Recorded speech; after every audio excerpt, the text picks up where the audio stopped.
I was teaching at one particular school, fourth grade. There were three homerooms. My homeroom was social studies and science. The next homeroom was math, and the homeroom after that was reading.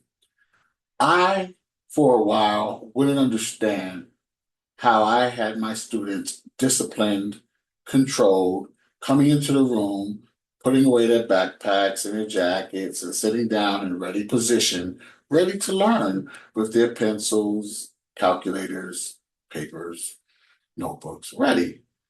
And I would get them under control in a few minutes. Sometimes it takes 10 or 15 minutes for myself and others, depending on the class. But I had them pretty much understanding what we needed to do because I told them that success is when you work before you play. Then I learned to say success is when you work before you play or talk. And that my son, true story, national honor student when he was in high school. And that's one of the things he knew, like you could play later, but right now let's get this right and let's put in 110%. So I let the kids know not to throw footballs, toys, hit each other, throw planes, spit in the garbage can, get up without asking, just going wherever they wanted to, all that kind of crazy stuff. And then I would wonder, like, how come after they went to math and reading, they'd come back crazy, wilding out, and I need more time and effort to get them back. So I then saw one day when I walked in the math class that teacher had a bucket of candy on her desk and was always giving them candy if they got a question right, if they were being good. It was candy, candy, candy, candy, candy. And that's why they was off the chain.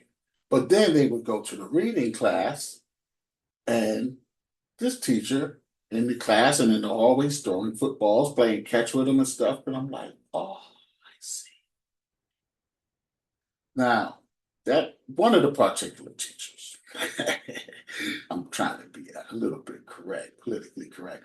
One of the particular teachers told the kids one day, I'm going to use my phone and record you guys, which he did, and wasn't supposed to. And when I say who is the worst teacher that you hate, you say Mr. O. And when I say who's the teacher that you love, the best teacher, you say his name, my name, his name. So that's what they did. A student came and told me, and a teacher came and told me that he did that. When I went to the principal, she was just like, oh, Mr. O, we love you and love to have you around here. And seemed like it wasn't going to be corrected. So I left. As I was walking out after school, he was in his truck. And I'm not going to even tell you what he showed me in his truck. I think he was trying to scare me. But then I saw he was showing other teachers that same thing. It was just not professional nor appropriate. And you're not going to scare me. I don't scare easily. If I'm scared of anything a little bit, it'd be like alligators and lions and snakes, okay? And bears. But people, my. So that was that example. Another example, there was a teacher in a trailer. Those trailers at those schools, a lot of things go on in some of those trailers. Oh my goodness. Because they're apart from the main buildings, you know what I mean? And I don't think, from my experience, that too many administrators go and check on the trailers, right? And the teachers know that. So one day I was subbing for a teacher who had a meeting or something. And even though one of his children go to the school, I know he wouldn't let this happen with these children. But I'm asking him for the lesson plans, and he's like, oh, well, they know what to do. I write it on the board, they go on the computer, they do these apps. And but the thing is, you're gonna see, Tyreek jump on the table, and you might see Jared smack Amy, but they do this all the time. They just play. So it's all right. Don't try to stress too much because you can yell and scream, but it's not going to mean anything to them. They don't care. They don't care. I'm like, oh, what? Okay, all right. But I could, when they walked in wilding out, I had to shut them down. We're not doing that. You're not doing that to me. You're gonna respect each other and you're gonna respect me. So I had to lay down the rules. They don't like that. They're like, huh? Well, he looks good. Mr. Tuck looks good. That's us.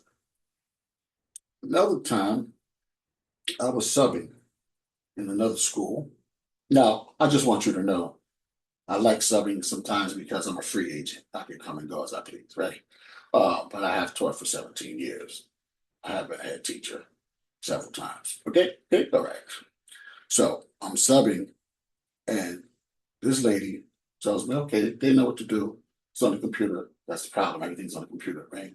And you know, when they're finished, as long as they're, quiet and respectful and work. But then they also had this couch, about 4 boys laying on the couch. I'm like, why y'all laying like that? We finished our work. We finished our work. She lets us lay on the couch. I'm like, what? And girls trying to jump in, get off the couch. You're like, what's going on, right? So then all of a sudden they start pulling out phones and getting on the wrong websites. I'm like, what are y'all doing? Oh, she let us do that. She don't care. And then when she finally came back, I don't remember, was it lunchtime, end of the day, check on or whatever.